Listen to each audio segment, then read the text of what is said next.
Thanks for listening and subscribing to the Clive Barker podcast. In episode 261, Marcus joins Jose and Ryan to continue discussion on the Imaginer art book series, Clive Barker Imaginer 6.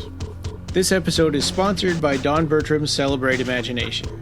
Don Bertram's Celebrate Imagination shop is dedicated to benefiting the Arts and Medicine program at Texas Children's Cancer Center. Up to 50% of the proceeds will support the program where artist Don Bertram volunteers monthly. Don Bertram is a longtime friend of Clive and celebrates and continues to be inspired by his art. He uses that inspiration to help kids through the Texas Children's Cancer Center, and we couldn't be more thrilled to continue to work with him. There's a news feature that shows Don working with the kids at Texas Children's Cancer Center and his artwork. Click the side banner at www.clivebarkercast.com to find links to videos and his Etsy shop where you can buy prints, books, and support this wonderful program. Check out his artwork and find out what inspired me to buy The Sentinel in episode 257, Art and Inspiration with Don Bertram. And now, without any further ado, here's episode 261.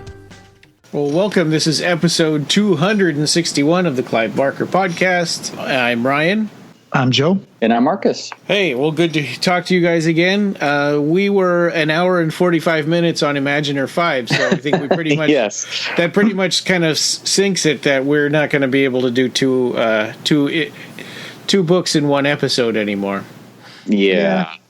Certainly seems that way. There's a lot to talk about every time we get together and kind of just nerd out over all these amazing paintings. Yeah, so those of you listening right now already know how long this episode is, but we don't know yet. We'll find out. Yes, we will. But yeah, so Imaginer 6 came out in 2018, and at this point it seemed like the production's kind of, even though, like we said last time, that it seemed like the books are getting better every time, but their production was also ramping up to the point where, you know, two and a half books are coming out in a year. Yeah. Which was great. People were pre-ordering these, and basically the pre-order was what, and I'm assuming some of the sale from the previous book would also go into making the next book. So it was great that these amazing editions were really ramping up, like you said, Ryan, and they were coming out almost 2 a year. So, and mine came with a, I guess they probably all came with this little print of the painting of the guy, the kind of demonic looking guy holding the torch. Yeah. If you pre-ordered it, you got an art card, and then you also got the poster with the actual book when it was delivered. But yeah, that's it's a painting from Abarat 3. It's the first painting you see on the title page. It's called Midnight, and you can see it on page 1243 of Imaginer. Yes. Which I do have marked later to talk about as well, because it is a really lovely painting. Yeah. Mm-hmm. I didn't. It's kind of, but I should have. It's almost Promethean and yes, yeah. The Firebringer. Yes, definitely. So the introduction for this book is subtitled "Being," and I think it picks up. It talks a lot about Abarat again, and how Abarat got started and all that stuff, and Caspar Wolfwinkel being one of the first canvases. And I was catching up on the Dark Fantastic again, and I was looking at the last chapter that talks about Abarat and beyond. Mm-hmm. Yeah, the introduction covers from the early 2000s, I believe. I see. Yeah. So I just want to bring this beautiful series of facts about Abarat.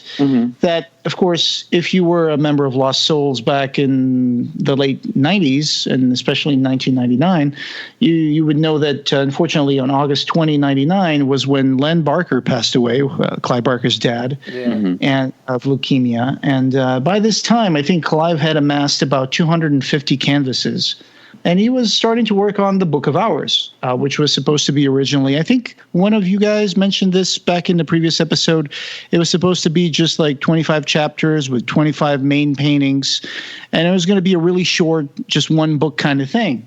And one thing I discovered reading The Dark Fantastic again is that the beautiful moment, the triptych of the archipelago of the Abarat paintings, the one we know about is the second draft of it. Oh, wow. The second version. He originally painted it much smaller. That was the thing. That's what I was going to ask, is how big was the original? Do you know? Right. So I do know. So the beautiful moment was painted twice. The first time he painted a triptych with 4 by 5 feet canvases. Okay. And then while he was working on that, he was not happy with the amount of detail that was going into it. And he said, I need something bigger. Oh, wow. So in the book, it says he trashed the first one, literally trashed it. Mm-hmm. And he started again. And he had to have these canvases built especially for this one. He made it 2.5 times bigger. And he spent about a whole month just making the beautiful moment. Mm-hmm. I'm sure he went back to it over a period of time, but he said the first time he started painting it, it took him a month.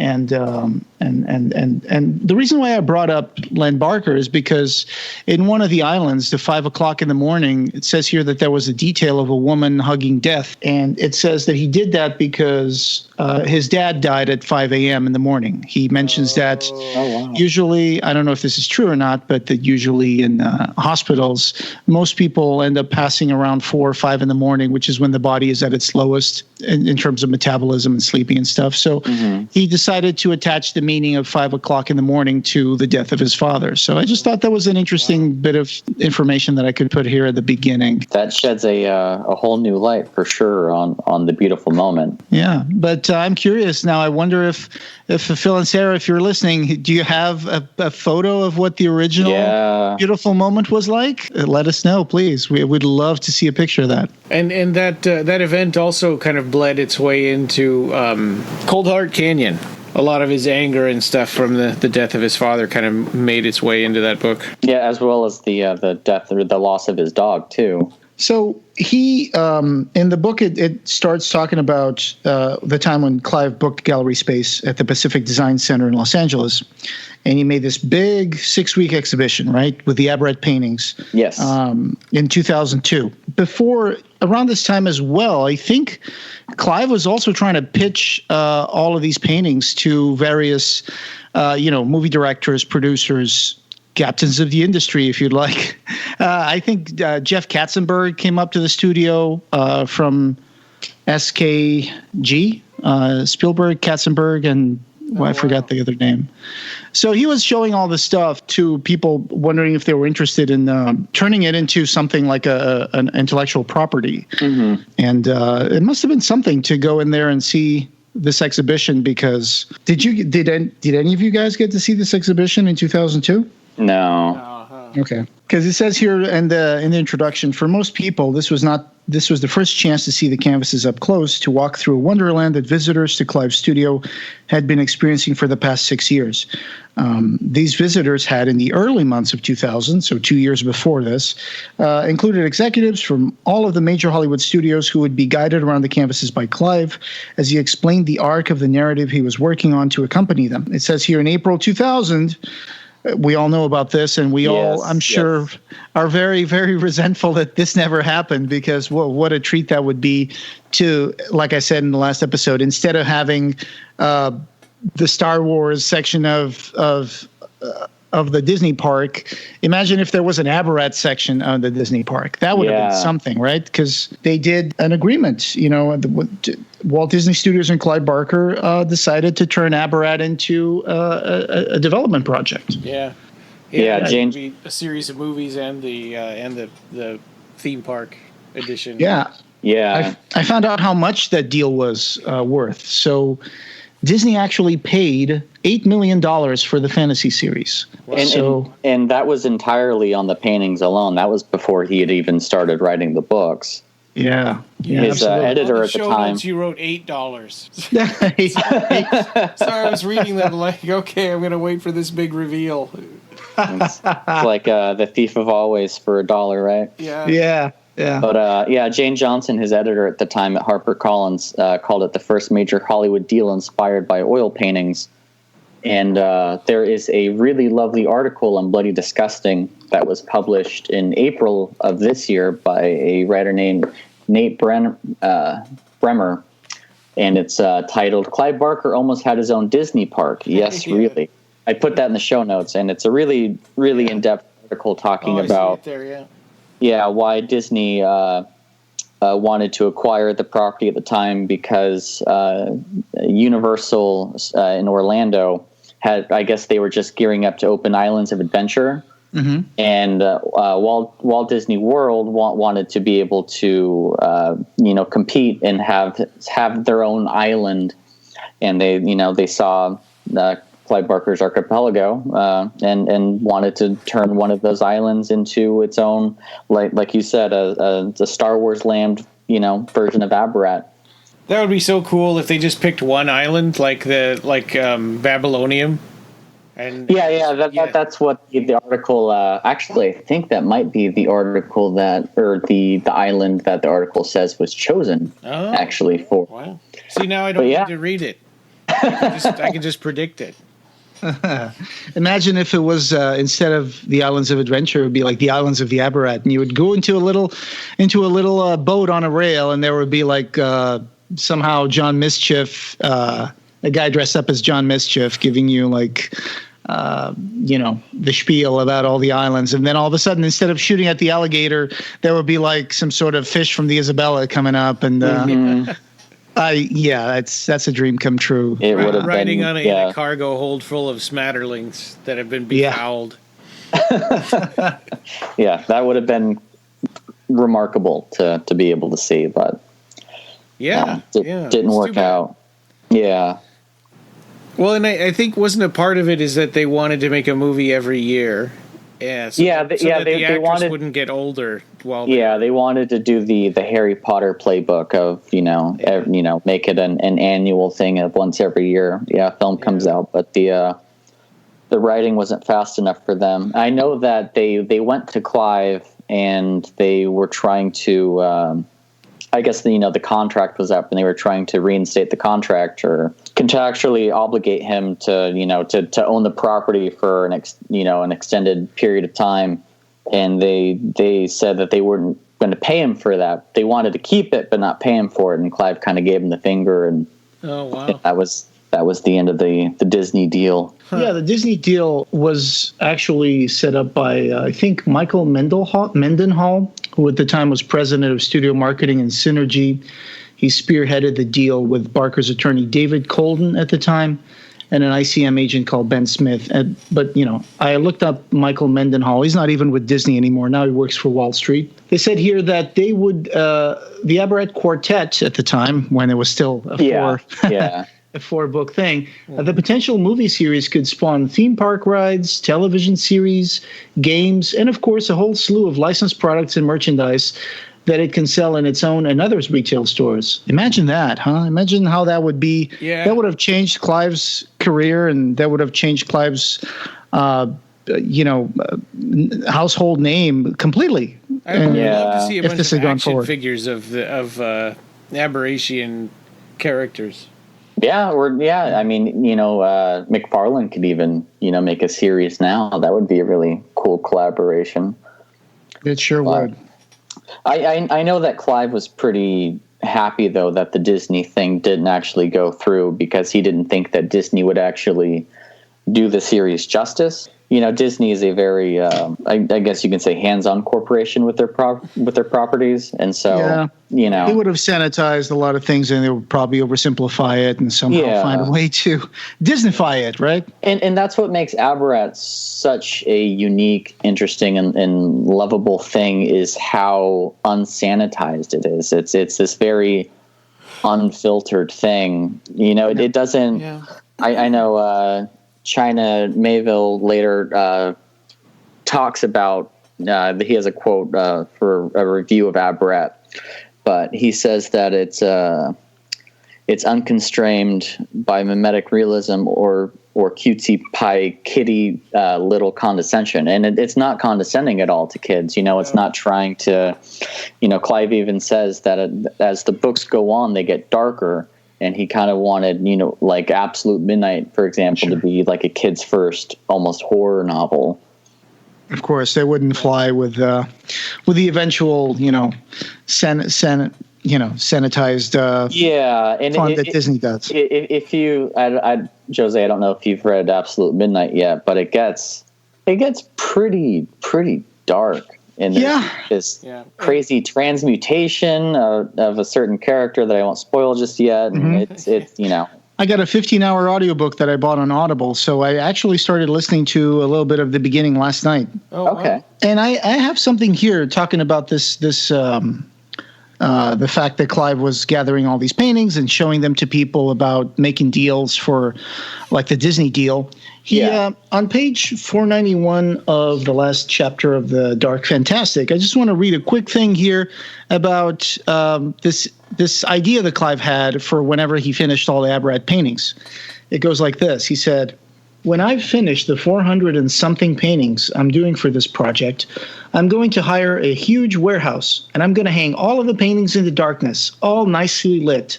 I'm going to hire a cherry picker, and we're going to take a picture. And I'm going to be this tiny little thing among all of them.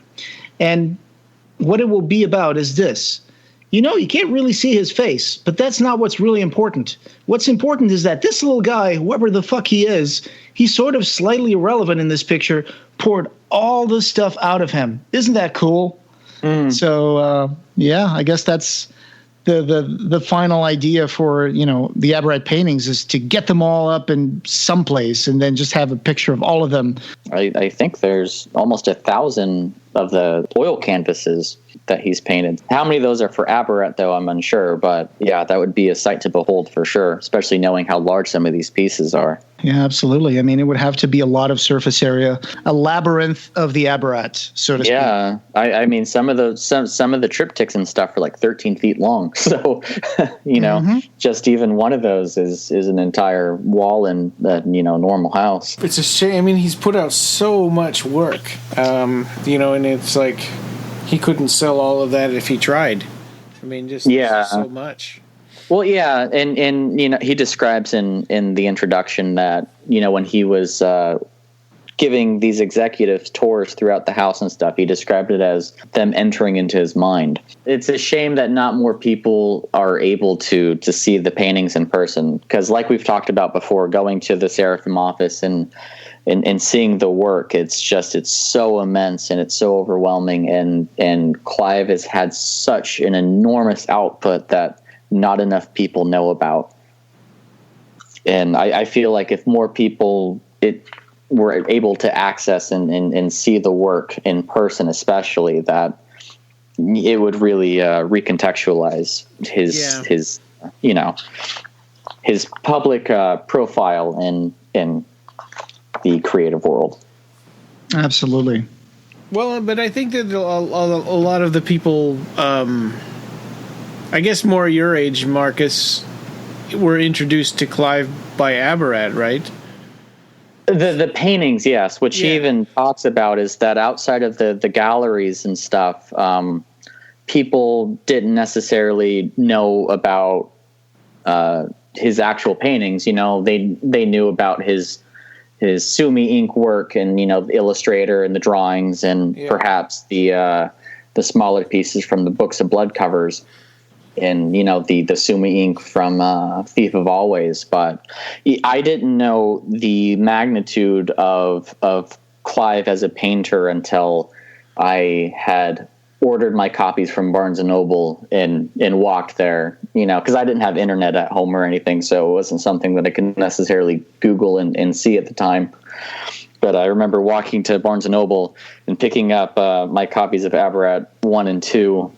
Because this was probably like 2007 or something. Yeah. And opening it and seeing firsthand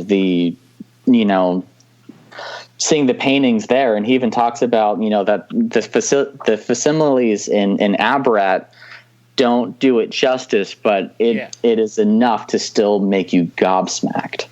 Well, and a lot of them are figures and characters that are sort of photoshopped out of their backgrounds. So they have the white page. The white, yeah. So you don't see the full painting on them either.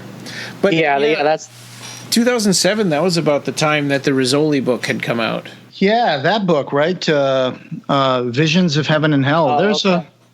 There's some interesting stuff about that book that when we had Thomas Negovan of Century Guild in our podcast, he told us something that to this day I'm not sure if it's entirely correct, but he said that you guys remember the gilding on those books was a complete the gold. Yeah, it was a complete failure because that works well when you're working with like Bible paper that's really thin and stuff that you can just. But Rizzoli book had that really stock, glossy paper, and apparently the gilding and the glossiness of the paper kind of stuck everything together. Yes, I remember him saying that, but I didn't have that problem on my book. Oh, lucky you, because I did. I did too, yeah. I think to this day there's still pages in that book that are still kind of stuck together, and unless I put a knife in the middle of those pages, they're never going to get seperated. Really? Is that bad?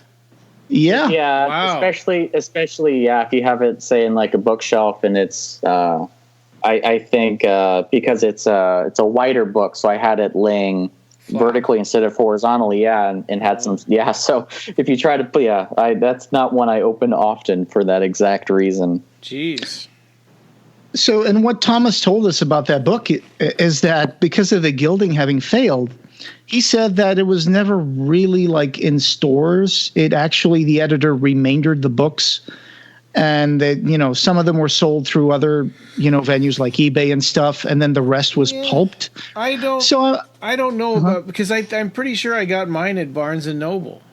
Yeah, okay. I think it was put into the bargain section fairly quickly. I know I bought mine secondhand, but that was because I bought it far later than when it was released. And I was at a Mr. Be Gone signing in Seattle, and Clive had some lady, there was a Q&A thing, and this lady said, "Hey, is there a book where we can get your art?" And he started describing it, and I lifted mine up in the air, and he says, "That's the one, that gentleman over there." Yeah. So, it was still available to buy back then. It's a nice book in that Clive himself gives descriptions and a bit of insight into the pieces and kind of what he sees and what he was thinking whilst making them, which is something that we don't get as much in the Imaginer volumes. Is kind of left for us, the audience, to find what we find in them. So in that regard, they are nice, but the actual facsimiles that are in that aren't very great. Yeah. Well, definitely compared to Imaginer, they're not. Yes. They're very, very beautiful in these books. I remember at the time, Rizzoli, one of the editors, actually put out a statement saying how to fix the gilding problem, and he said you have to let the pages loosely hang and then just kind of flip through them real fast, and that usually takes care of it. So I still remember reading that in an article, and I was like, wow, they really messed this up. But did they go out of business after that? No, Rizzoli is still pretty much in business. I'm not sure how they messed that book up, but they've done other art books. Okay. But I did get mine on eBay, like Marcus, a short time after it came out. And maybe what Thomas was talking about is that maybe some of the books got sold, but then they probably recalled some. I don't know. That's what I think probably happened. Yeah. But so they do mention, I think, it's great that you mentioned that, because I just want to bring that up, because Thomas was in our podcast on episode, I think it was episode 35, 36. I'm not sure, but that was interesting. I listened to that one again just to get prepared for this. Okay. Because he talked about the paintings and Abarat and stuff, and how they did the first Imaginer, a couple of books, and so that was interesting. But so he did a lot of interesting stuff here in the intro. They say he was promoting Abarat 2, and he went to Amazon, and he was promoting Days of Magic Knights of War, and he ended up talking to 300 Amazon employees in the room. And then he did another one in a book fair that he had like 35 kids, and he was talking to them about art and painting. So he decided to make a big drawing out of 35 pages on the floor and gave each one a piece, and then asked them to like finish it in whatever way they wanted. And then they put it all together and they took a picture and whatever. So I would love to see a picture of that. Yeah, definitely. That would be really great to see. And that's one of the things I really regret not being able to participate in experiences. This was a time when Clive was painting fairly publicly. He'd go and sometimes he'd even do large scale paintings. And I think there was even a time where he would have people come over to his house and just watch him paint. And, I would give anything to be able to see Clive actually paint and create in person.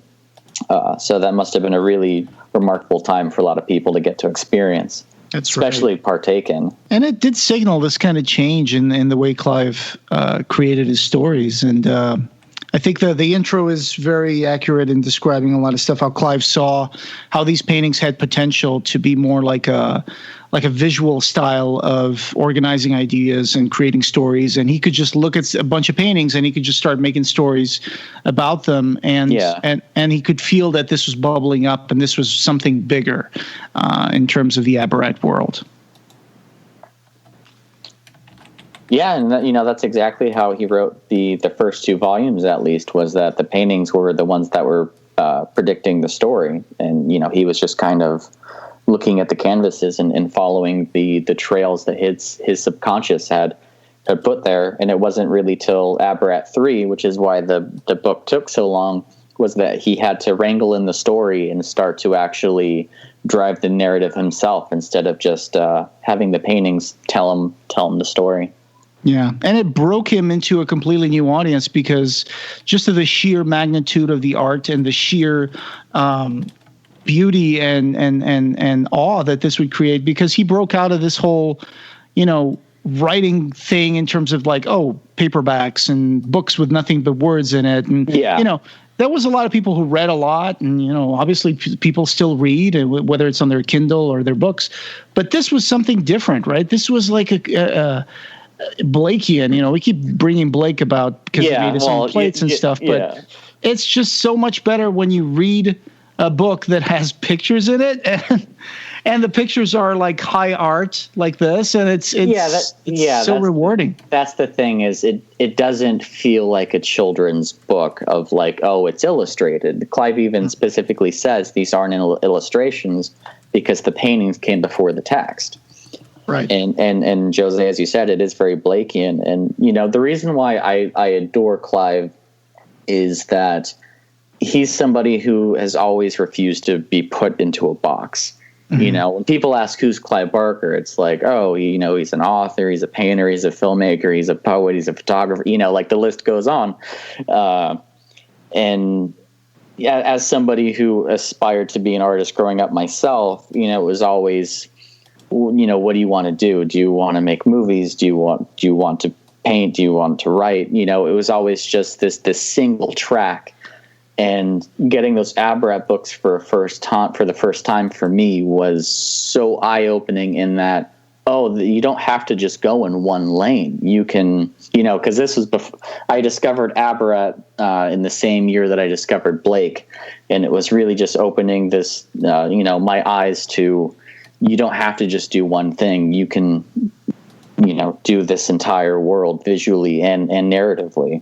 Sure. And just like he didn't have to make a book just with words, so he started painting stuff and illustrating them. He didn't have to just paint on canvas. So in one of the pages here in the introduction, I think it's 1064, they talk about Zoom In, this event at the Burt Green Gallery where he had like 5 models and he painted living canvases. Yes. So again, it's Clive just breaking into body painting, and now it's like he's making these creatures not just out of canvas, but now he's painting them on top of people.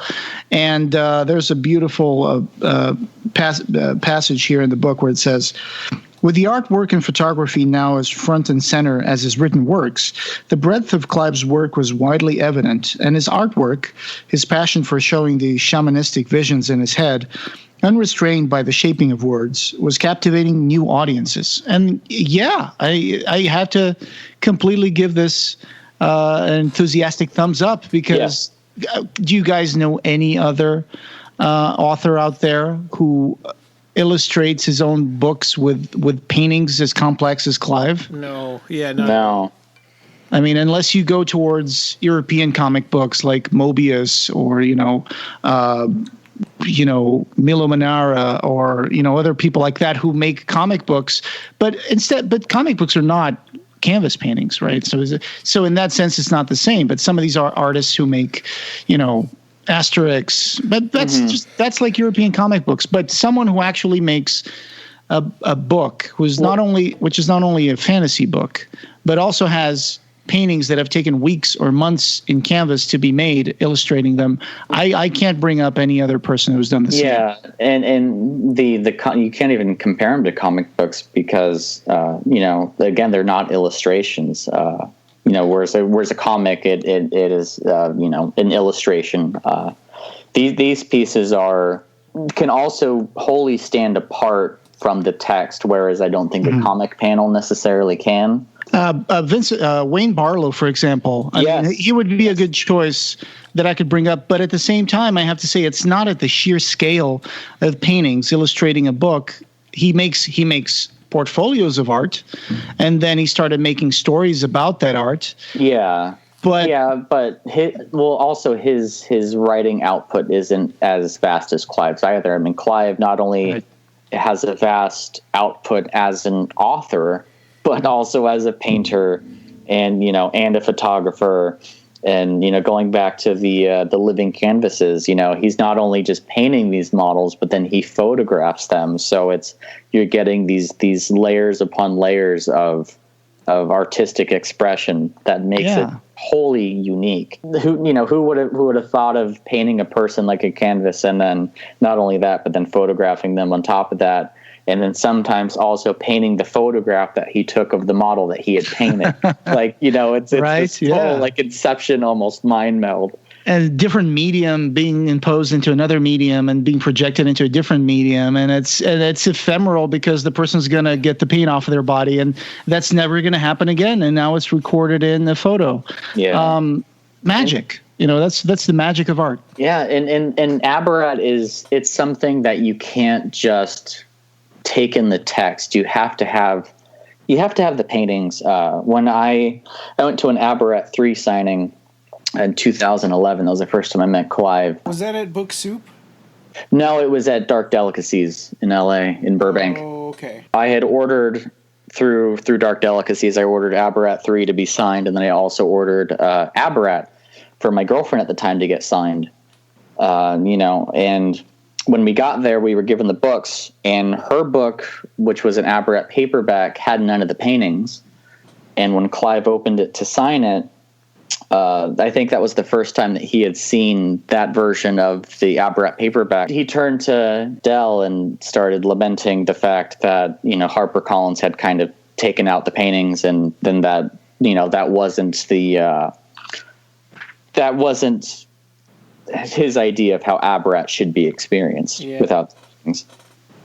Sure. I mean, it's insane to think about that. I do have a paperback I found not too long ago of Abarat 1, and it's even though it's a paperback, it's still glossy pages inside, and you do have the paintings, and it's still in color. So, that's the bigger trade one, I think, because the small, regular size paperback ones don't have the paintings. Yeah, right. There's 3 different versions, and for the first 2, the sad thing is that for Abarat 3, there's no paperback that has the paintings. Only the hardcover has the paintings. I don't know if I've ever even seen a paperback of Abarat 3. Maybe I have. Yeah, they're out there, but like I said, they don't have any of the paintings. Yeah, and I know I don't jump over hoops to get to those either. Yeah. If you take out the paintings, it's like amputating a limb, Yeah. It's not like it's like cutting off the legs and being like, okay, it's still there. It's still a person. Yeah. I know that, but it's missing parts. Yeah, and Abarat 3 features in my opinion, the best paintings of the entire series. I think that's where Clive was really hitting his stride as a painter and really making these really elaborate, really textual pieces.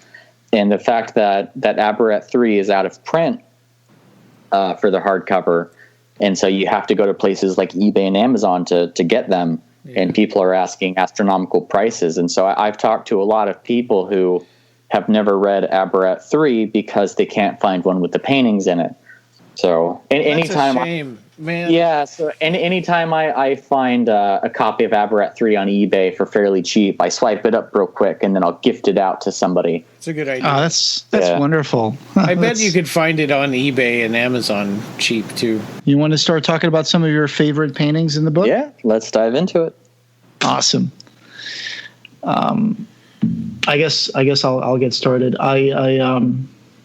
One of the ones that I really love is Three Brothers on page 1071. Yes. That is such a beautiful painting for me. Let's just get there real quick. Just because of the three monsters and the profiles and just the expressions and the texture of it. It's just so beautiful. I just love this. I want to know who they are. Do they show up in Abarat 3? Honestly, I don't remember. Yeah, okay. I don't remember either. I don't think so. Okay. If the painting does show up, I don't think the three brothers are prominent characters, because I think I would remember. Yeah, and I've only read that one once. It looks like a giant in the back, then a normal stature person, and then a smaller one on the shoulder of the middle brother. Yeah, they're almost like the Russian nestling dolls, where you have one inside of another. Yeah, the babushkas. Yes. Yeah, and that's just a beautiful use of color. The blue, and then the yellow, and then the reds and oranges. They're so beautiful. And yeah, it's a great piece. My first one was actually just turning the page back one. Cosmic. Mm-hmm. Oh yes, Cosmic is 1069. I love that one. I love the way he sort of envelops space in his skin. Reminds me a little bit of the Wick character too. Yes, which is that's a painting I have marked for later. One thing I love about Clive's paintings such as this is that he will feature a nude figure, but they're not always erotic or sexual. It's just a naked figure in their natural form. And they're almost unashamed of their nakedness. They just are existing. Yeah, it's like this is how this guy walks around. Yeah. It doesn't matter, and his skin is the pale white skin with these swirls of blue and with yellow stars sprinkled in. It's a really, really beautiful piece. A lot of them are either looking at you, engaging you, or they're just at peace, or they're smiling. So that's what I like about the figurines. Of course, sometimes there's some emotion in it, but I like the ones where it's just like, hey, this is the guy. This would be the photo that you would see in the what's the name of that book that they mentioned in Abarat 1, Klepp's Almanac? Oh yeah.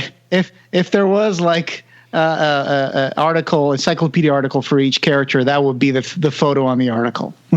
And the expressions on a lot of the faces are almost they're blank enough to where you can almost project what you're feeling at the time, such as in the Cosmic piece that we're looking at. Yeah. Mm-hmm. Some days you could go to it and you can see melancholy. Some days you can go to it and you can see, maybe the lips are kind of curled up on the side, so maybe it is a bit of a smirk. Maybe he's happy. Of course, you can project whatever you want according to the way you look at it. Uh-huh. There's another one here that I was fascinated with, and it does jump all the way to 2016. Okay. It's a painting that's untitled. It's on page 1087.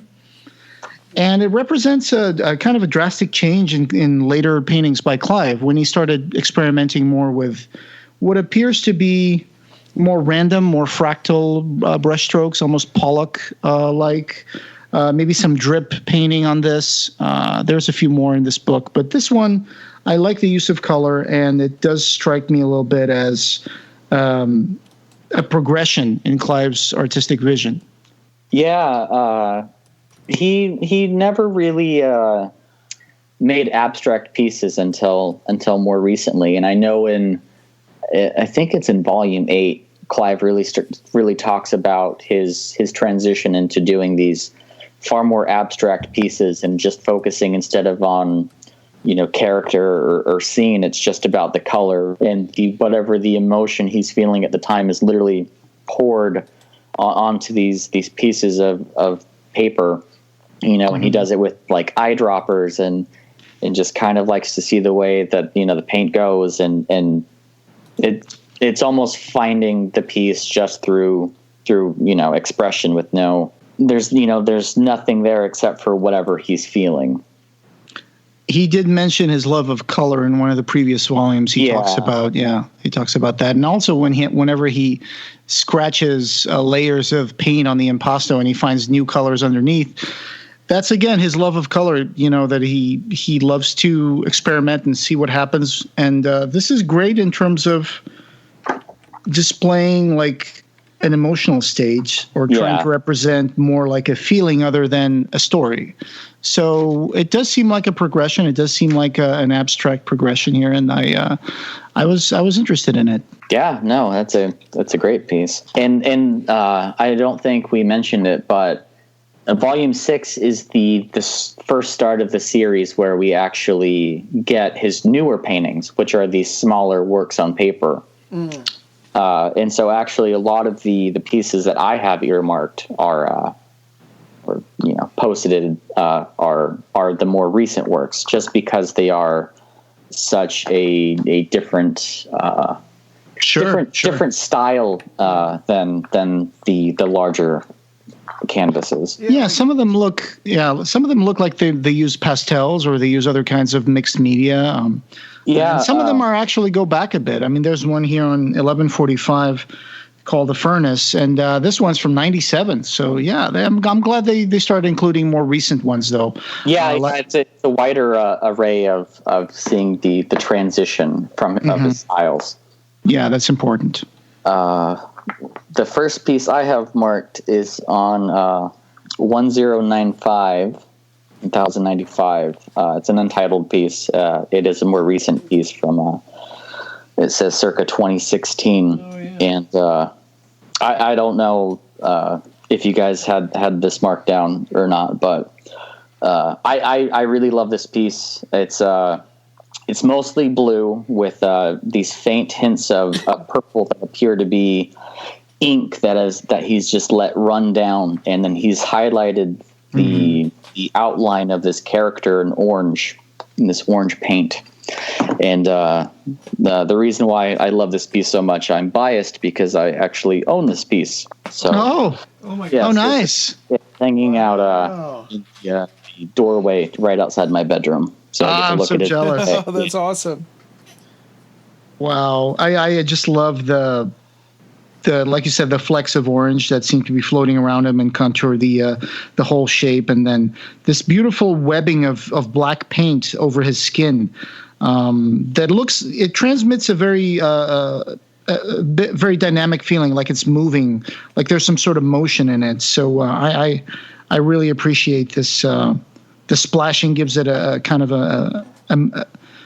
a movement, the idea of movement over his skin, which is, and again, he's a character that's just at peace, and he's engaging you directly from the canvas. Yeah, he's staring right at you, and like I said, you may see rage, you may see, sadness, kind of.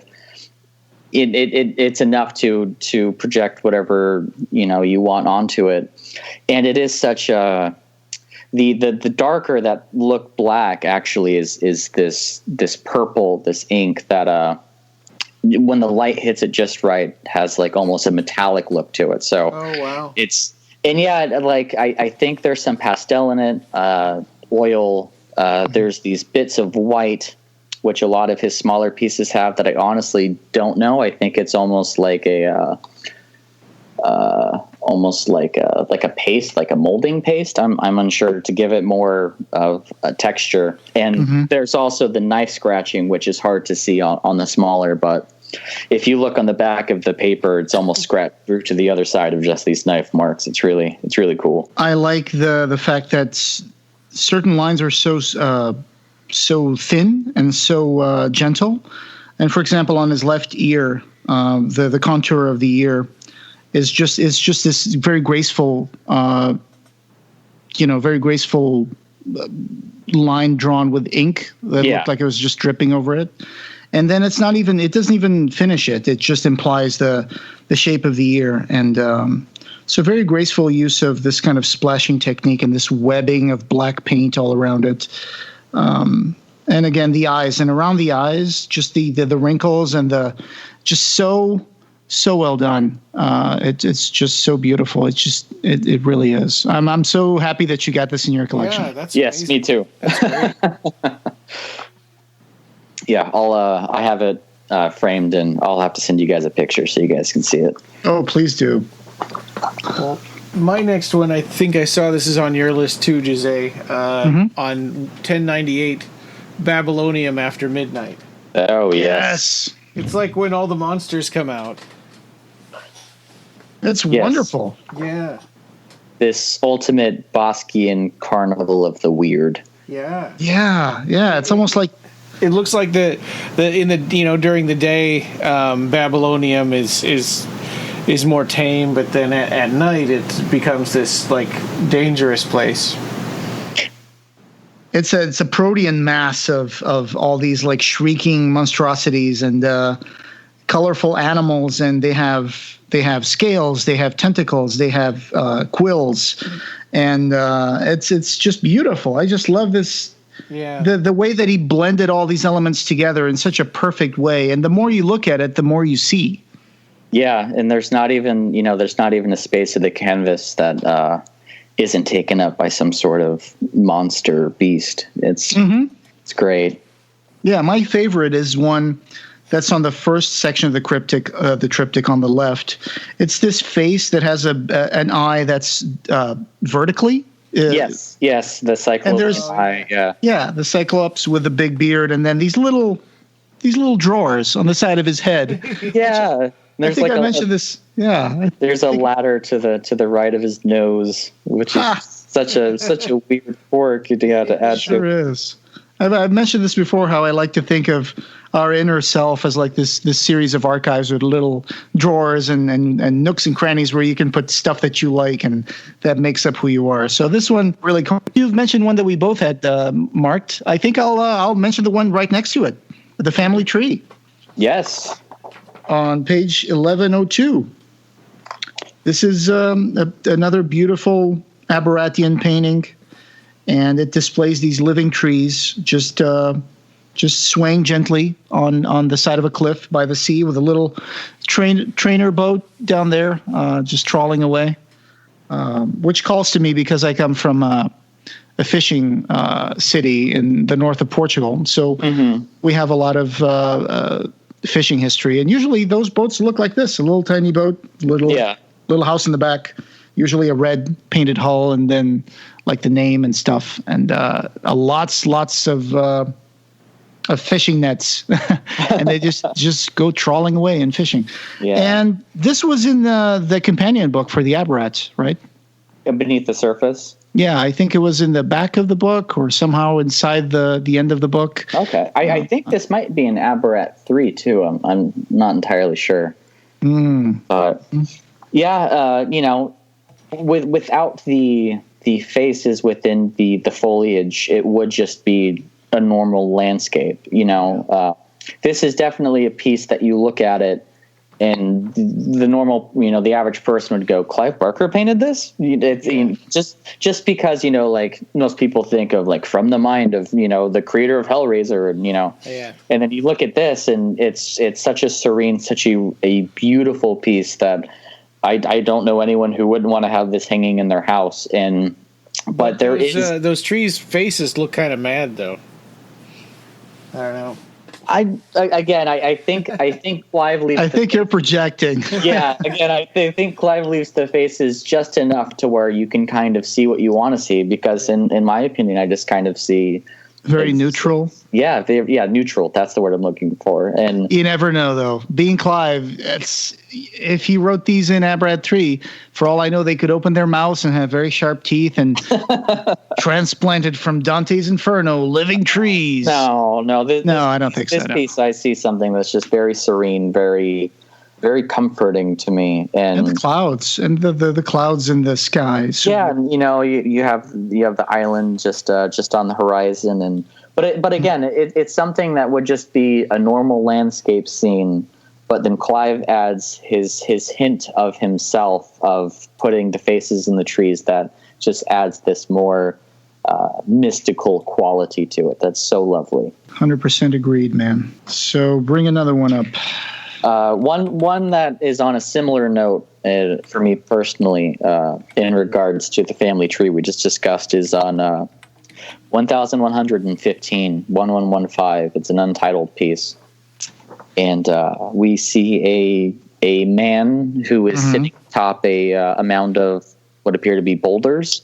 Mm-hmm. But the boulders, of course, have faces in them. And so you have these almost tribal-looking faces. They're not skulls. They're just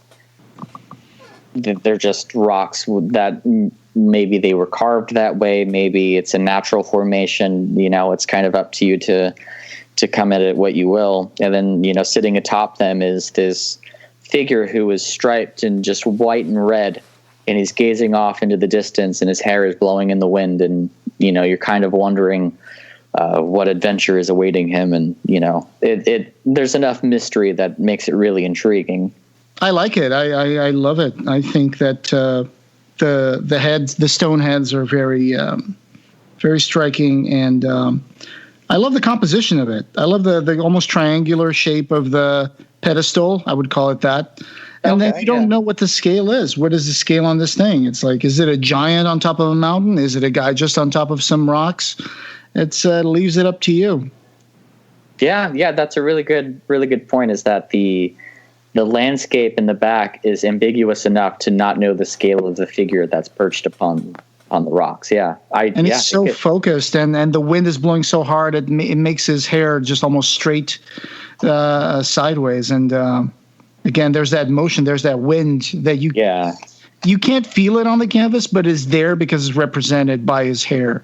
So yeah, it gives this kinetic energy to the onlooker. I can hear this painting. Yes, definitely. A whooshing.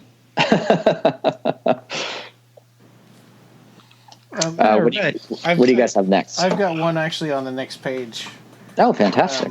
This pretty famous painting of Clive's. It's on the cover of Abarat 3, Mater Motley on 1116. Oh, yes, I had this too. This, yes. How could you not? Yeah, and I love the skeletal dogs tugging at her train. They look like rats, so. Yeah, maybe. Yeah, because of the big head and big skulls and the long snouts. Yeah, their bodies are very emaciated with just these, with just skulls for faces. Almost see-through. Yes. So she's got this dress made out of like stitchling faces, right? Yes, you see all these, when you look closely, you see all these tiny little skull-looking heads comprising her long flowing dress. And I'm going to take a chance here. I'm going to say that probably the only areas that have the impasto are the ones with Mater Motley and the creatures behind her. Yes, the red, yeah. Sorry. Yeah.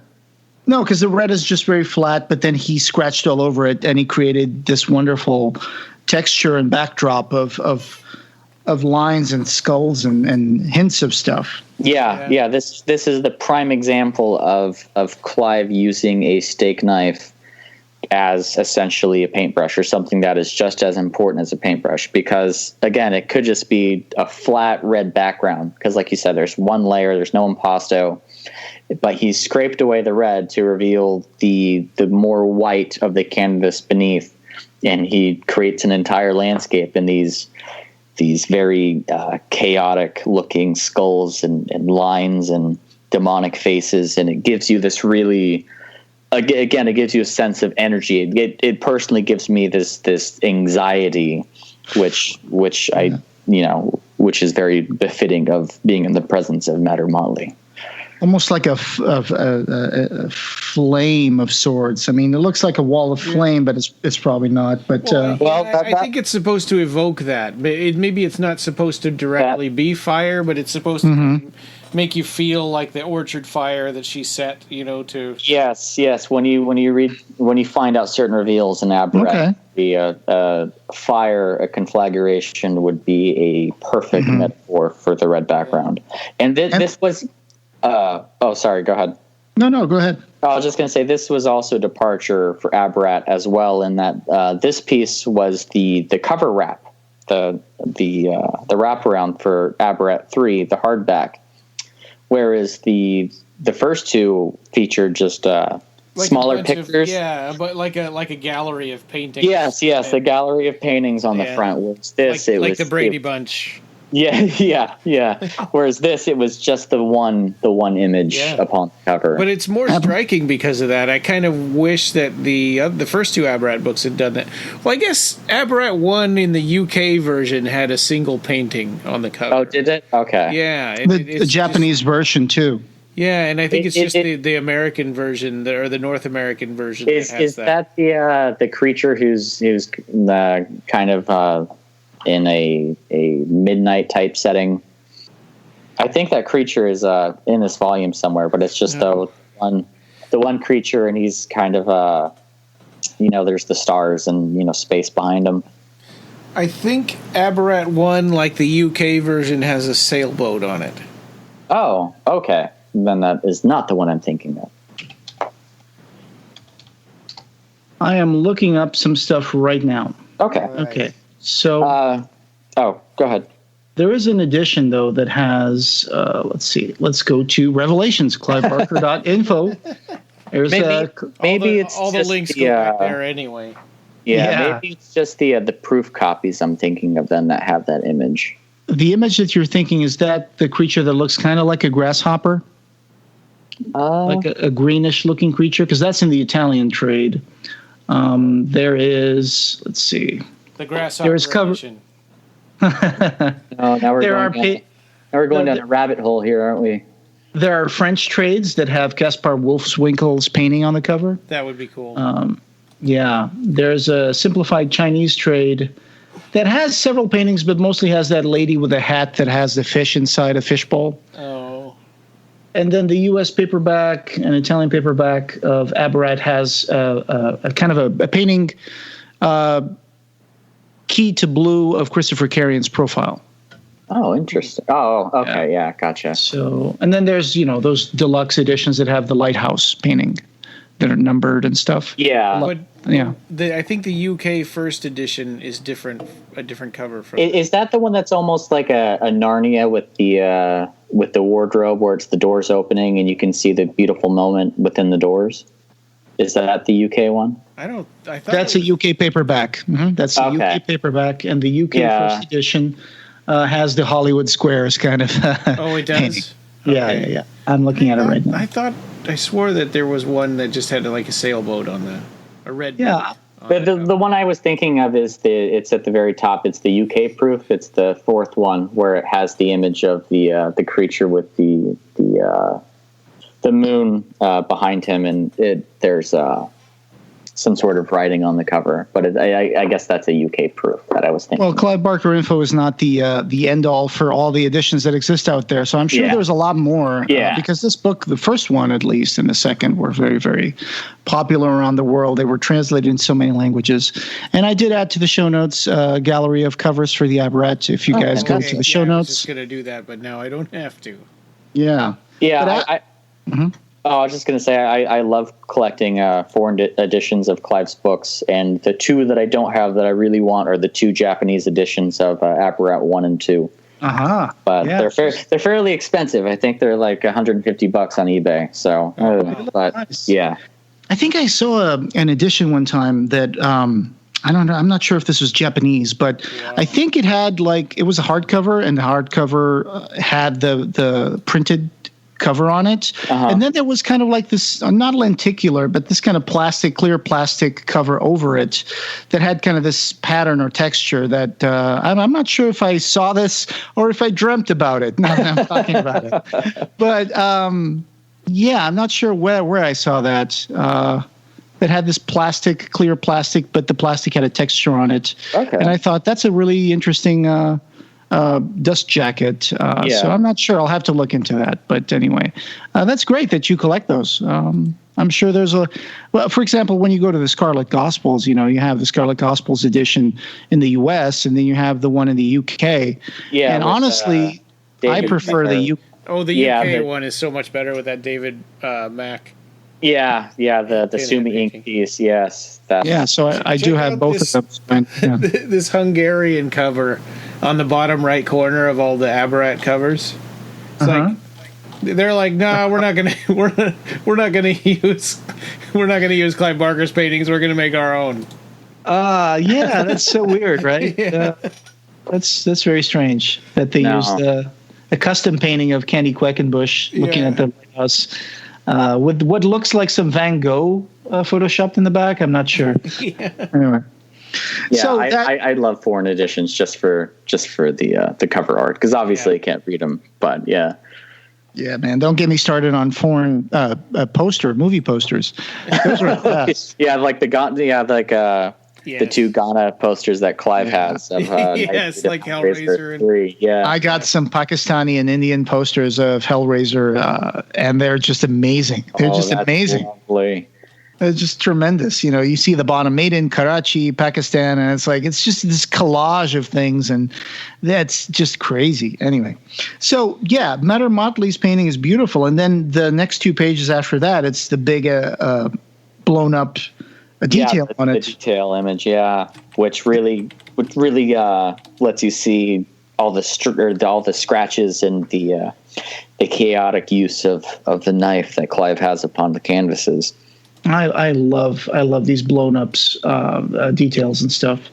I'm going to bring up another one that I like. I got maybe 2 or 3 more. I have the Magician's House on page 1122, which guess what? It's the next one after Matter Motley. Yes.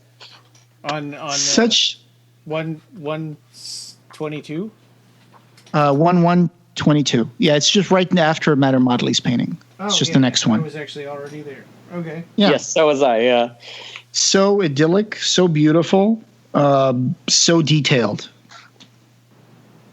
Yes. Another very serene piece.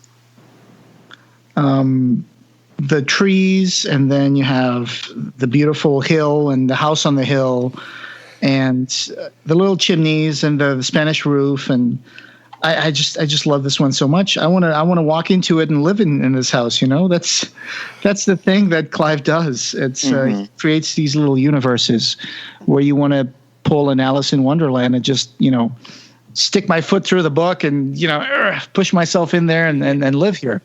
Well, in the actual framing of the piece is so great in that it's not just you're looking at the magician's house, you're looking at it from a forest. You're looking at it, it's you have these sentinel trees on betwixt it on both sides. And so it's almost like you feel like you've been walking through this forest for the however long.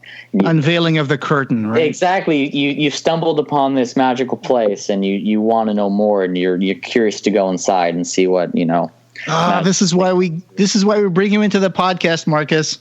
Oh, thank you. Because of the way you just described it, it's just perfect. It's just it's right there, and you can't even say it sometimes because you don't have the words, and then you come in and you say it. That's wonderful. That's how I feel about you, Jose. You have a penchant for finding the words that I can't quite find. I want to live in this house and walk around barefoot all day. That's what I get out of this house. Yes, if we have to quarantine, that's where we want to quarantine, right? That would be cool. Oh, man. Yeah, that's mine. That's one of the ones that I want a poster of this and put it on my wall again. Yeah. So, Marcus, do you have another one? Yeah, my next piece is on 1143. And it's a piece called Devotion, and it's an earlier piece. It's from 1997, and it's mixed media on paper. This is when Clive was mostly just doing the ink drawings and whatnot. He very rarely used color, and so this is probably like acrylic and pastel. So it's far different from the usual pieces that we are used to seeing from Clive. But it's called Devotion, aka Cleansing the Wound. And the reason why I find this piece so personally striking is in that it reminds me of a story from Clive. Tonight Again. Yeah, I was just thinking that too. And so in the painting, you have a character, a man who is sitting in a chair looking up to the ceiling, and his chest has been opened in the center, and within his hollow chest you see his heart. And in his lap is kneeling a man who is getting ready to lick his heart. His tongue is sticking out. And yes, obviously it's from Tonight Again, or Tonight Again is from this piece. It's kind of, I don't know which came first. And seeing this piece, I was kind of disappointed in that it wasn't featured in the actual book Tonight Again, because Tonight Again does feature paintings and artwork, and not having this piece betwixt the prose, I feel like was a missed opportunity, just because it would have been so perfect. Yeah, that's a good point. But, yes, I think that book was edited by Ben. Ben Mears. Yeah, and I agree with you. This, when I looked at this, I immediately thought of that, and I think Ryan did too. Yeah. and I know I said on the last episode that there was a painting called "Brother Plato, Right or Wrong," which is from a Clive poem. Exactly. And I would love to, if Phil and Sarah are listening, again, this is just like a fan dreaming, but I think having a book where you had like short prose like Tonight Again and poetry accompanied by paintings such as this and the Brother Plato painting would be a really, really cool thing to have and for people to get to see, because it is a very Blakean thing. In the poem, though, I think that the poem has a different feel in terms of the subtext, the subtitle of this painting, "Cleansing the Wound." From Tonight Again? Yeah, because in Tonight Again, I got the feeling, and I'm just doing this from memory now because I don't have the book right now. I'm not reading the poem. But I feel like it's more like a writer talking about opening himself up to the audience, and the audience continues to come over and just take from him, and he has to open himself. And so I get the feeling that it's like a more reluctant, allowing the reader to come over and touch the heart and lick the heart. Oh. Whereas in this one, it says "Cleansing the Wound." Let me, if you guys can wait just 20 seconds, I'll go grab the book. I have it. Oh, excellent. If I may share, I'll share the opening paragraph, and I'll share the final paragraph. Tonight again, he opens his heart, though it is more difficult every time he does so. The scar tissue is thick, and the flesh refuses to part easily. His body cavorts in the chair as he cuts himself.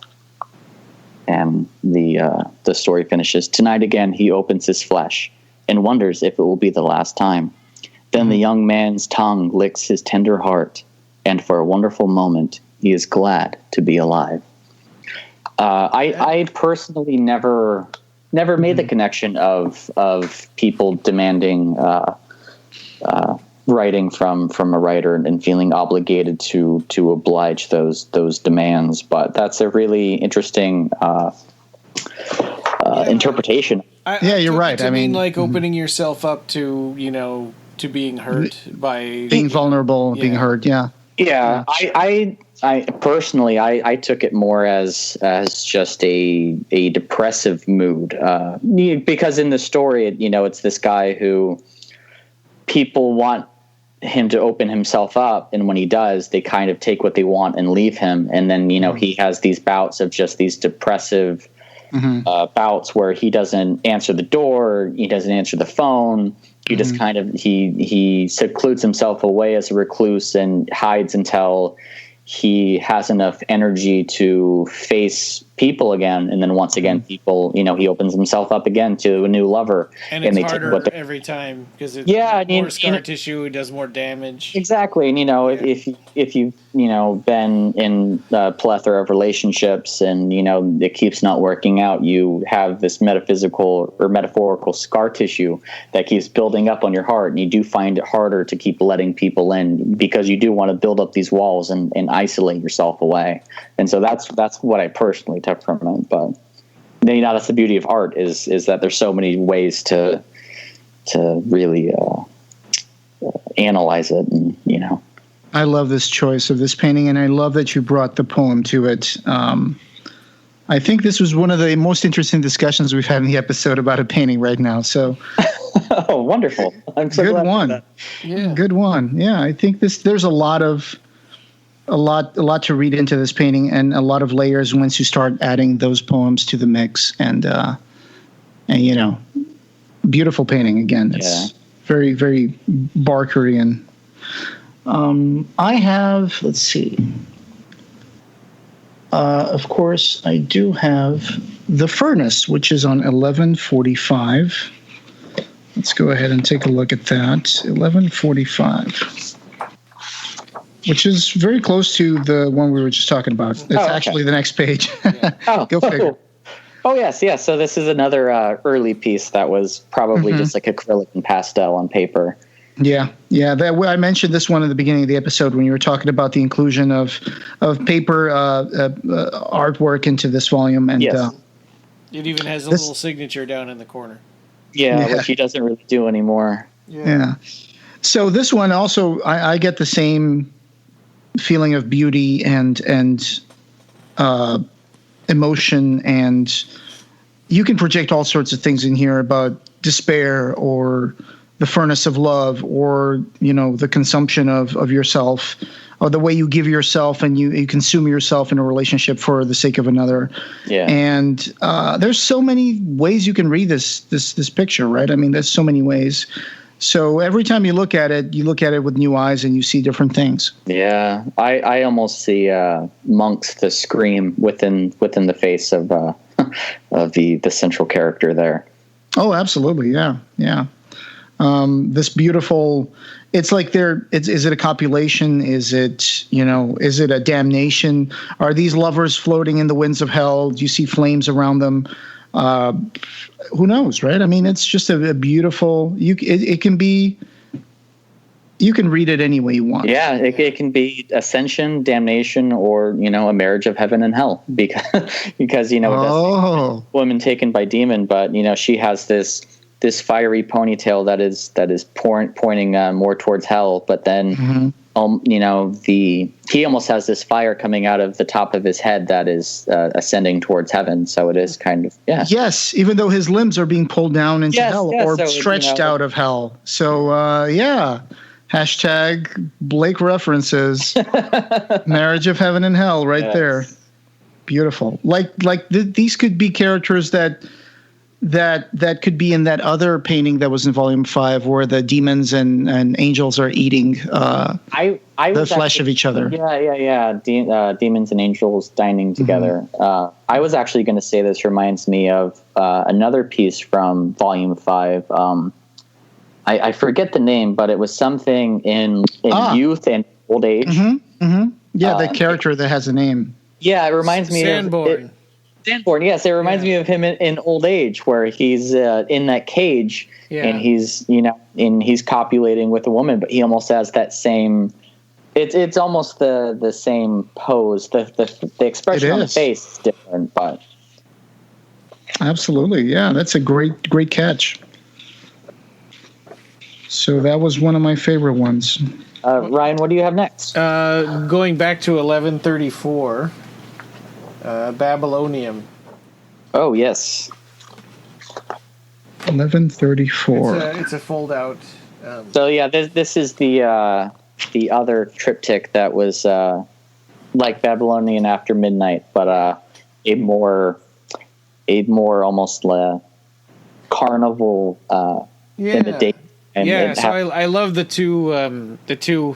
The juxtaposition of the two, of that, you have one during the day, and it has this more whimsical quality, whereas the other one has this darker. Of course, it's interesting because he did these in 2002, and it's like right when the first Abarat was coming out. But to have them at different times of the day when on the islands, it's always the same time of the day. This is like the carnival fairgrounds, and then you have the other one, which is like the back street, the back street with the drug deals and the monsters and that's after it gets dark. So this I don't know if you guys ever spent Halloween in LA, but this reminds me of like walking Hollywood Boulevard on Halloween night. That you just see this carnival of these really great, really a carnival of wonderful things. I just wanted to bring up real quick. This is not one of my favorites, but I was just flipping through it and I saw it. You know the painting you just mentioned you had on your house. Yeah. There's another one here that kind of reminds me of the same thing, which is the page on page 1129. It's another Untitled from 2014. Maybe you don't see it, but it kind of seems like the same kind of figure, which I guess. Oh yes, maybe just further back. Whereas the piece I have is more of just the actual countenance, whereas this you get more of the torso and. Yeah. Mm-hmm. Yeah. Yeah, but like I've said before, I think it's in volume 8 where Clive talks about that he puts paint into eyedroppers, and that's how he does a lot of these pieces. Is that he's just kind of playing with the way that the paint flows on the paper from these eyedroppers, and finds his way, and then these beautiful faces kind of emerge from this colorful darkness. Brought forth into. There's another one that also looks like you might put this canvas next to the one that you own, which is on page 1161. Did you check that one out? It's also from 2016, and it's an Untitled, and it has the same blue background with a flecks of orange and red. Oh yes, it's another more abstract piece for sure. Yeah, it definitely calls to the same colors that you have in your piece. Yes, it does. So I wonder if it was done around the same time. It says circa 2016, so that would be that would be the same year. And then flipping one page from that to 1163, we have his version of Wick from Next Testament, which is a piece I really love. It reminds me of his piece for the creature. What is it? The creature and the father. Yes, the painter, the creature, the father of lies. It reminds me of that, but a more updated version, in that you have this character who is looking off to the side, so it's a profile. This painting was also an alternate cover for Next Testament #1. Yeah, and it was the cover for Mark's novel as well. Yeah, and. Whereas in the painter and the creature, you have a white background. Here, you have a black background. So it's a negative, an inverse of that. And the colors have moved from just the top of the head to cover the entire body. Yes, to engulf the entire body in just this wonderful chaos of color, and it's such a beautiful piece, and I absolutely love it. And I know that Century Guild did a limited run of prints of this. Oh. Whereas they printed on metallic paper, so the actual border, instead of having like a regular white border, you have this silver border. And then and I kick myself for not getting that print at the time, because I love this piece so much, and I would love to have a print of it hanging up. It's gorgeous. And then when you look on the next page, you have the wonderful detail across the two pages, which is just this chaos of color, and you can see the paint cracking from drying, and it's lovely.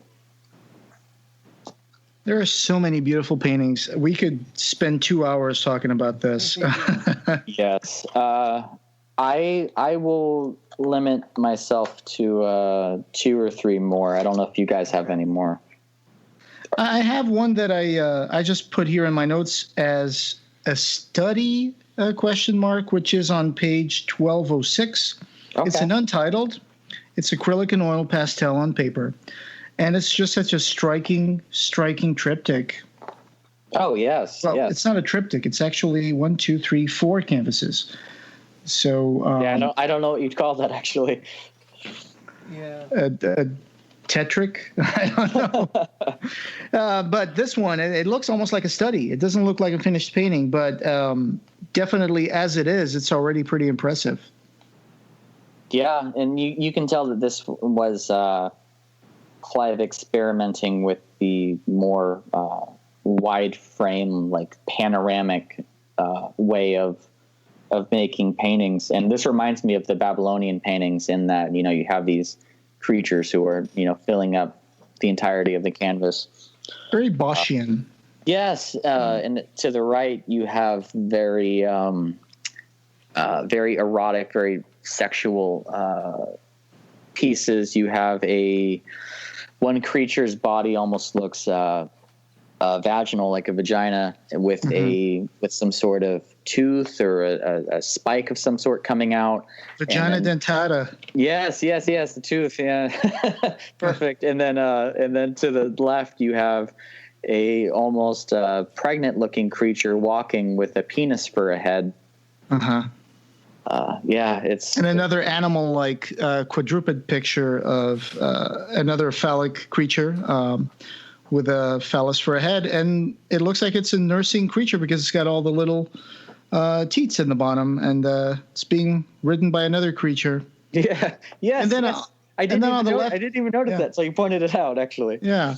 I think I've seen this before in other paintings by Clive, this sort of creature. And, of course, on the left side, what I call more like a, Bosch or Boskian, I'm not sure how to say that, but the giant head coming out of the ground, spitting creatures, and there's like these birds or fairies coming out of the top of the head. So they're all emerging from the esophagus of this screaming creature.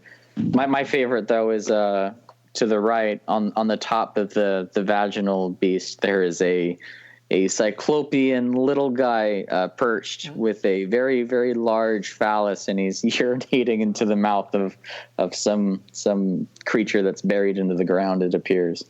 Yeah. So strange, but wonderful. My next one is Mariposa Street on 1170. So obviously an Abarat painting, and it's all these people on Mariposa Street wearing these crazy hats with living creatures and stuff on them, and and one guy's carrying a fish like it's a briefcase. Yeah, this is one of the pieces that I distinctly remember from the Visions of Heaven and Hell, and this is one of the pieces that Clive really goes in depth about the different reasons behind the characters atop, the characters' heads. And I know that he gets a bit into Freud and the more Freudian. I don't know if it comes from Freud's analysis of dreams or where. That must be really tiny in that book, then. What? This painting. Oh, this piece? Yeah. Yeah, it's probably to get it to fit on two pages. Yeah, it's probably shrunken down a fair bit. They did have some fold-out pages, but I think it didn't go beyond 2 pages, right? I'm not sure. Yeah, I think it was just the 2. I haven't. Again, I don't open that book very often, so my memory isn't the best. But I do remember that this piece was talked about by Clive, and that he kind of does analyze it and give you a bit of insight into what he was thinking when painting it. Fascinating. This whole idea of these people with funny hats comes back time and time again when we see Clive paintings and prints and old drawings. Yeah, like you have the man who is turned away from us, the audience, and he has this head that is made of these towers that are either on fire or they're smoking. I know a lot of pieces like this inspired Guillermo del Toro for his creature design in Hellboy 2. Sure. Characters with like temples and cities atop their heads and stuff. That was inspired by Clive's paintings. Oh, the Goblin Market. Yes. Yeah. I have a last one here on my list, which is I probably saved the best for last as far as I'm concerned, which is Glyph. Glyph is this beautiful triptych. Yes. On page, let's see, this is 1152. And I this is one of the best paintings of this book, as far as I'm concerned, because I love it.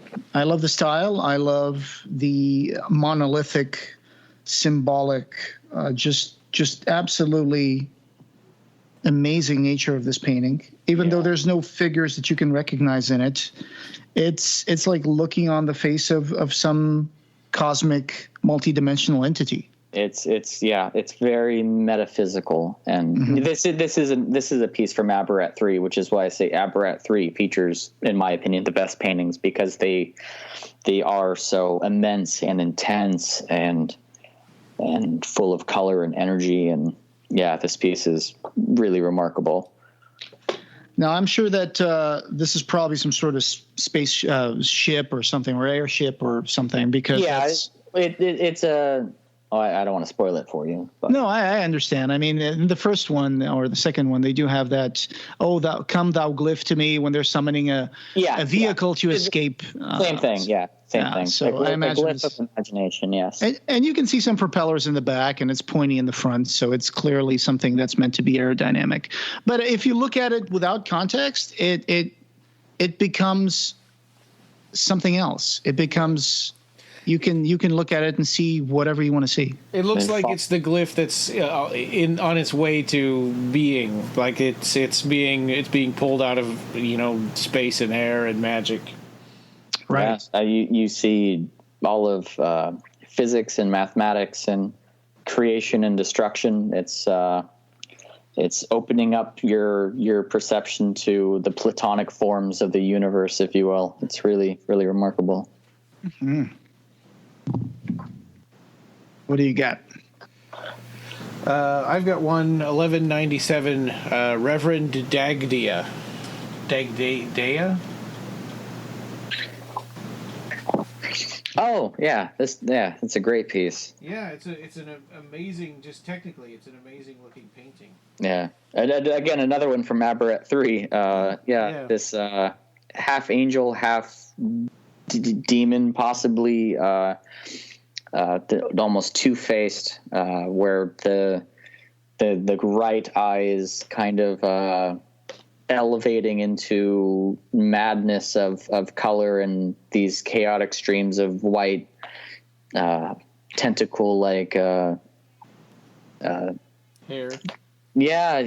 or energy or what have you, and then its wing is made maybe of these different colored irises, these eyeballs. It's unsure. This character personally reminds me of I forget the character's name, but the angel creature that you meet at the beginning of Everville. Oh yeah, right. Yeah, where what's her name? It's Tesla. No, it starts with a M. She's the young girl at the time when she stumbles upon the angel, and it's like right at the threshold into quiddity. Yeah, Maeve, or I don't know how to pronounce it, but when they're ambushed by this angel type creature, and that's what this character reminds me of personally. That's what I imagine. Yeah. Now that's what I'm going to imagine when I read the book again. Sorry. No, that's wonderful. That fits. It tracks. Oh, and there's a little detail of the wings there with the eyes and you get peacock feathers or something. Oh yeah, it could be a peacock feather. Yeah. That's the thing is you take from it what you will. And then the next page, Cry. I just this one is kind of a powerful painting. It does a good job of demonstrating that feeling, of. It's very evocative. Yes, yeah. It's you feel what the character is feeling. I know this is one of Rob's favorite pieces too. I don't know if he did a feature about it on the website or not. Oh, yeah. Beyond the Limits. I'm unsure, but I know this is one of Rob's favorites, and yeah, it's a very striking piece. I'll check. If it is there, I'll put it in the show notes. My next choice is actually pretty similar in theme and emotion to Cry.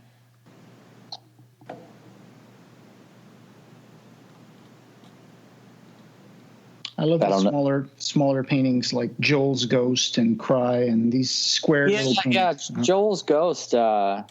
Clive has he has 3 paintings hanging up in his writing room, and is the painter and the creature. The other, I forget what the third one is, but the second one is Joel's Ghost, and he even mentions that Joel's Ghost is a piece that he just did in just a couple hours. But it's one that, despite how quickly he painted it, it's a very evocative piece and something that he personally resonates with, which is why he hasn't hanged up. I know that Century Guild, Joel's Ghost was one that Century Guild had up in one of their exhibitions, which I got to see in person, which is really cool. Yeah.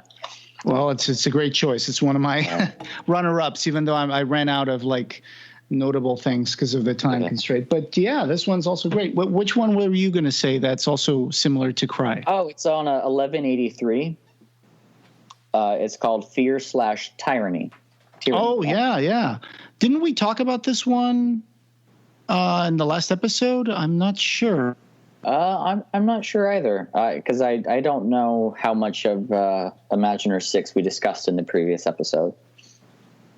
But this is one that I personally really resonate with, in that I get depression and anxiety. Like those are the emotions that it evokes for me. Is in the painting to the bottom right corner, you have this figure who is kind of shrieking in fear, and then the top left, towering in the space of the canvas, is just this doorway, and in the doorway is this screaming monstrosity who's just gazing at him, and his gaze is enough to cast a shadow upon the creature, or upon the character in the bottom right-hand corner who's towering. And as I've never been one to shy away from my honesty about mental illness and stuff, and so this is a very cathartic piece for me personally, because I look at it and I know the feeling of being like controlled by your depression and your anxiety and wanting to cower, but it makes me not want to be the cowering character. It makes me want to overcome that creature who is yearning and gnawing at the back of your head. Well said. And that's almost like a Wizard of Oz sort of figure too, right? Because he's being projected onto this gigantic frame or screen or something, but maybe it's not as big as it looks. Or I see more Lovecraftian thing of like beyond the fabric of this dimension lies, these noctic beasts of unfathomable, imagination that if we were to see them, if we were to look upon them, we'd go mad. And in regard of the Tyranny subtitle, maybe this is also a monster trapped behind a wall that exerts his power through the wall, but at the same time, he's not as threatening as he looks. Which would tie into Ryan's Wizard of Oz. Yeah. Like the man behind the curtain isn't exactly as great and powerful as he tries to project that he is. He might be just trapped as much as you are, and he's just demanding that you do what he wants. But he's just trapped behind the wall, looking through a little hole or a little window, and just as fretful and fearful as the cowering character. Yeah. Yeah. All right. I do have two more. I'll be quick. One is on 1237. It's a piece from 2014. It's entitled, and the reason why I bring it up is for the fact that I know a lot of people talk about how Clive's artistic style has changed, and how will that what that will mean in regards to Abarat 4 and 5. There are these larger oil canvas paintings that he has completed for Abarat 4 and 5, but the ones that he hasn't completed, due to physical constraints, he's been working on these smaller mixed media on paper. But this is a piece that I look at it and I think it would fit perfectly well in an Abarat volume. I would be fine having an Abarat volume where the landscapes are more like this. The style is a bit different, but it's still. What is the page again? 1237. Oh, okay, gotcha. Mm-hmm. It's like It reminds it's like a tower that's maybe surrounded by these, like a swarm of flies or night gaunts or what have you. But it also kind of reminds me of the tower in Magica. The pivot.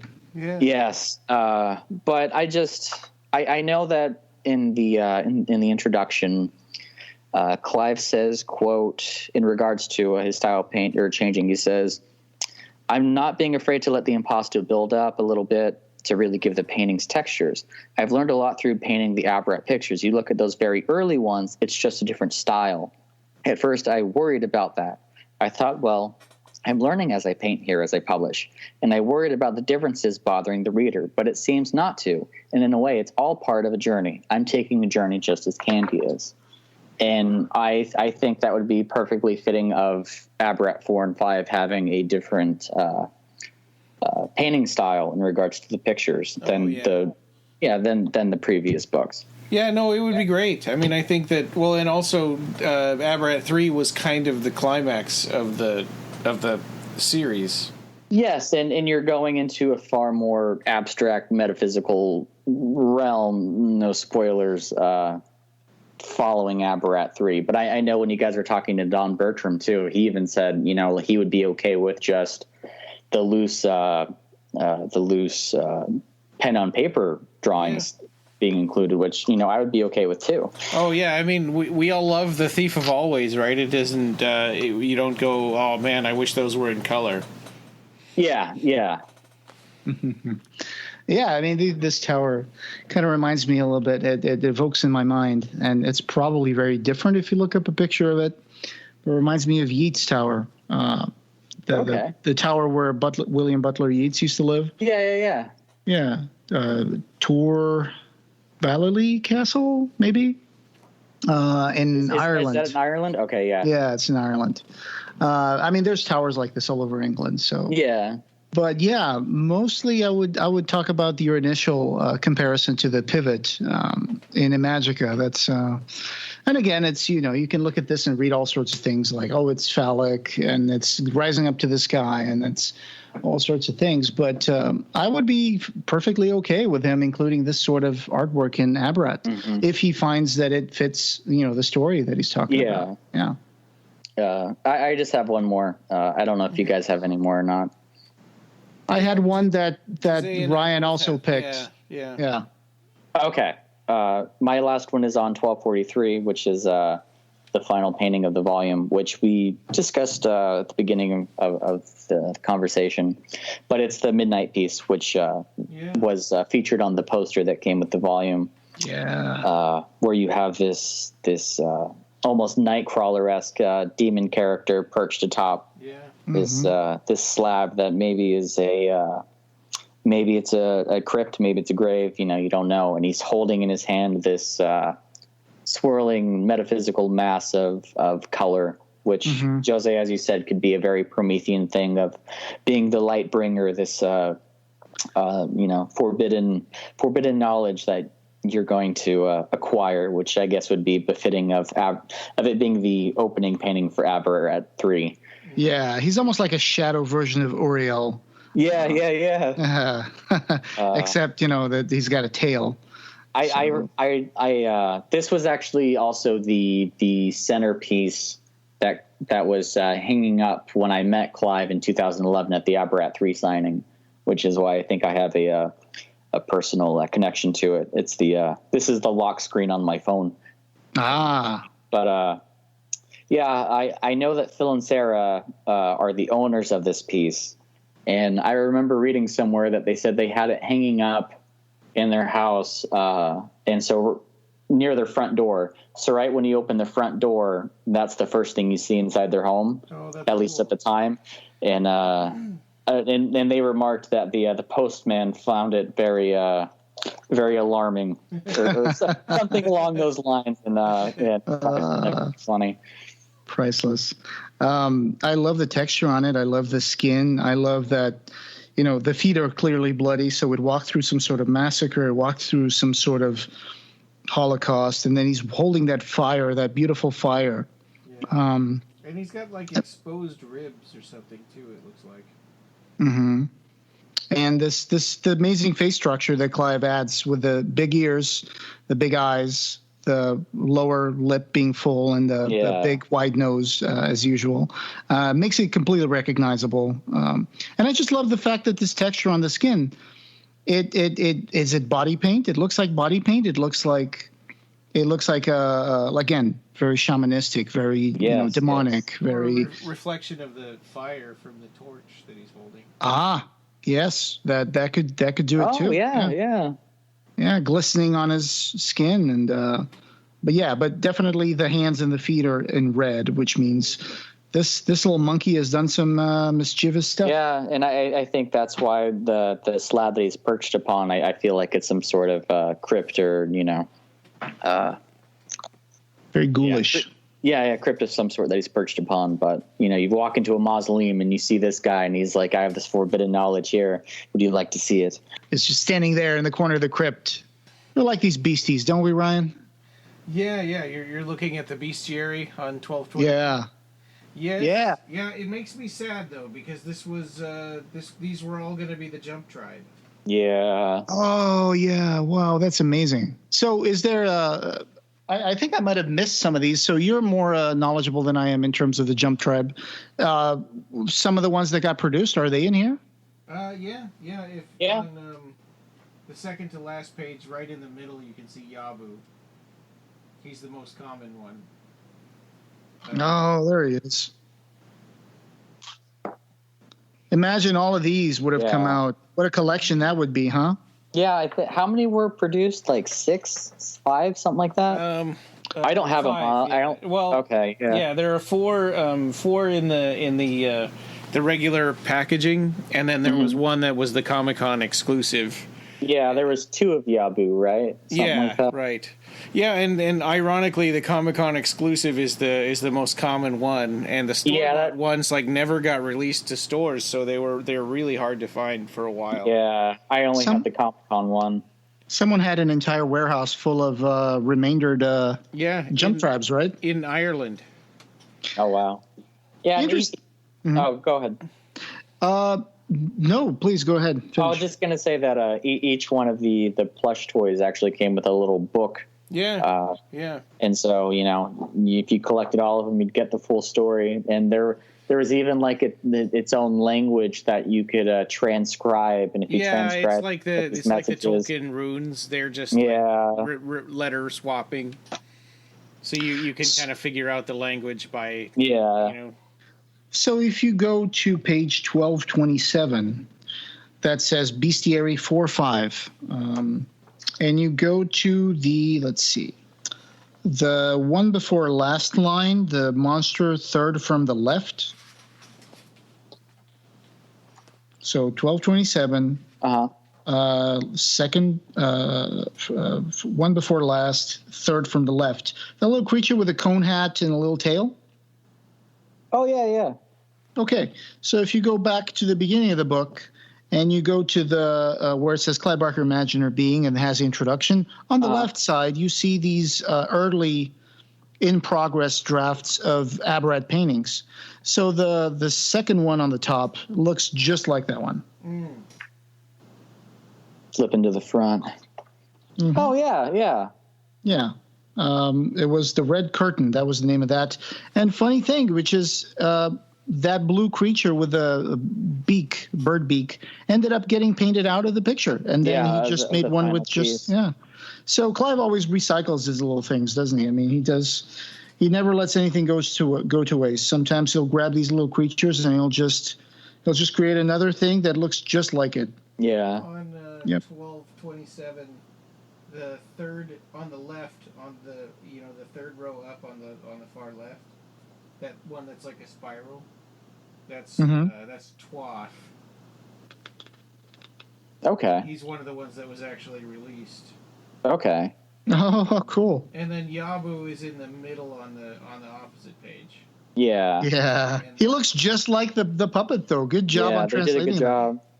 And then on the first page of the bestiary, on the fourth row down, and then fourth from the left, that's Kungu Na. He's one of the bad guys, and he was actually released also. Okay. Oh, he looks like an anteater? Yeah, that's right. Oh, I see. Okay. He's got 2 feet, but a tail that he can lean on. Yeah. Oh, cool. And there's, of course, some cats here that look kind of like Terry cats, although they're not orange. But these are so cool. I wish that they would. Oh, it says each 48 by 60. So I think there's 5 canvases. Mm-hmm. Okay. Yeah, because there's bestiary 1, 2, 3, 4, and 5. Mm-hmm. Well, I think I've only seen it as one giant, but it might put together. But not, but not the canvases. I think I just saw the print. Awesome. Gotcha. So there's so many amazing paintings here, and some of them have been in book covers, and some of them we've seen them before in the backs of Clive Barker books and in websites. We've downloaded them. Like you said, like you put one of these as your phone screen, and there's just so many things. I really want to thank Phil and Sarah for the amazing job of editing all these pictures into these beautiful volumes, for being able to, put them out there and supply us with some copies. And it's just been an amazing ride so far. We got 2 more to go. And some of these, we've never seen before, except for in these volumes. So that's even worth. Yeah, unless if you're lucky enough to go visit the studio. But even then, I don't think anybody has ever had a chance to go through hundreds of canvases, even visiting Clive's studio. Oh, yeah. Yeah. You went in there and Ben or Mark would like flip those big racks of paintings, and you would just look at that and you're like, oh, look at that. Oh, look at that one. Oh, look at that one. And it's like, can you go back to that one? Yeah. And then it's like you look and you see, oh my God, there's dozens and hundreds. Yeah. And you feel like I have to remember all this, but you feel also like an intruder, and it's like, oh, man, when are they going to make me leave? And this is amazing, and there's not enough time in the world to look at all this stuff. And now there's Imaginers, so that's good. Yeah. It's lucky for everybody that can get these. Yeah, well, now we're like the executives who got to take the tour through Clive's house, except for we're taking through the volumes. Yeah. And then at the end, we've got this afterword by Peggy O'Leary. So shout out to Peggy O'Leary if you're listening. Looking forward to talking to her about Abarat 3. Oh, yes, definitely. And she took that author photo that's to the left there. Yeah, which I love that photo. It's a really good photo. Yeah, I didn't know that the program went on for years like that. That Clive would eventually come back and answer questions and stuff. So that's such a wonderful thing. And this whole program that she did for her students, and how so many of those students ended up getting into fantasy because they were lucky enough to find a professor like Peggy, who instead of like hammering like a text into their minds, gave them a vision, gave them a nudge into a doorway to the fantastic and to this wonderful world of the Abarat. And if you actually look at the photo, the wide shot of it on the first time it's shown in the very beginning of the volume, if you look to the right of Clive, you can actually see one of the canvases of the Jump Tribe. Oh, really? Yeah. Bestiary. Yes, the bestiary. Perfect. Oh, yeah. Wow, it's really faint. Yes. Yeah, that's cool. Yeah. Well, we did go on a little bit even longer on this one. It's a good thing that we're actually just doing them one at a time instead of trying to rush through 2 volumes at a time.